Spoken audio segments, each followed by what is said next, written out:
మనలో చాలామంది ఉదయాన్నే ధ్యానం చేస్తాము అని చెబుతారు. మెడిటేషన్ అనేది ఇప్పుడు హై సొసైటీ భాష, వేషంగా మారిపోయింది. కానీ మనసులో చెడు లేదా అసహ్యం, కోపం ఉన్నవాడు నిజమైన ధ్యానం చేయలేరంటారు అఘోరాలు. బయట చెప్పేవాళ్లంతా కళ్ళు మూసుకొని ఉంటారు. ఉచ్ఛ్వాస నిశ్వాసల్లో మార్పులు చేసుకుంటారు. కాని అది కళ్ళు మూసుకున్న ధ్యానం మాత్రమే. మనస్సు మొత్తం ఈ లోకం నుంచి మాయమైతేనే నిజమైన ధ్యానం చేయగలుగుతారు. ఆ అఘోరాలు ఈ శక్తిని సంపాదించడానికి కొన్ని ఏళ్లు పడుతుందని చెబుతారు. నిజమైన శక్తి రావాలంటే శివుణ్ణి మనసులో కలుపుకోవాలి. అది జరగాలంటే జీవితాన్ని వదిలెయ్యాలి, శరీరాన్ని వదిలెయ్యాలి. పుట్టినప్పుడు ఎలా ఉన్నామో అలానే ఉండాలి. శ్మశానంలో శవం కాలిన తర్వాత వచ్చిన బూడిదను మించిన స్వచ్ఛమైనది, మహిమగలది ఈ భూమండలంలోనే లేదంటారు. మనిషి పుట్టగానే అమాయకుడు. ఆ అమాయకత్వం పోవడానికి మన సమాజం ఎన్నో నేర్పిస్తుంది. అఘోరాలు కూడా అన్నీ వదిలేసి చిన్నపిల్లల్లా ఏది పడితే అది తింటారు. మనిషి శవం కాలుతుంటే కొంత తీసుకుని తిని మానసిక ఆనందం పొందుతారు. మనిషి శరీరం కాలినప్పుడు వచ్చే నూనె మన రోగాలన్నింటినీ నయం చేస్తుందంటారు అఘోరాలు. అందుకే ఒంటిమీద నూలుపోగు లేకున్నా హాయిగా చలికి పడుకోగలడు, వానకు తడవగలడు. కాలుతున్న శవాన్ని మించిన స్వచ్ఛమైనది లేదు. దానిని తింటే అతీంద్రియ శక్తులు వస్తాయనేది వారి నమ్మకం. అంతేకాదు, కొందరు అఘోరాలు శవాలతో శృంగారం నడుపుతారు. అది కూడా స్వచ్ఛమైన కార్యంగా చెబుతారు. మనసు ఏది చెబితే అది చెయ్యాలి.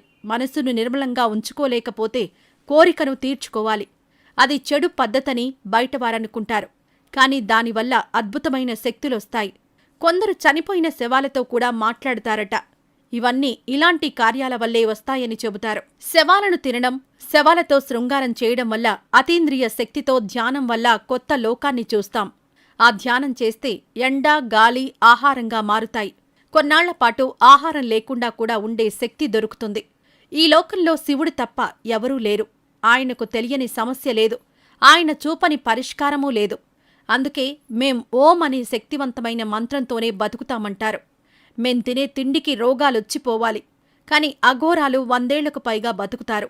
అది మాకు మాత్రమే సాధ్యమంటారు.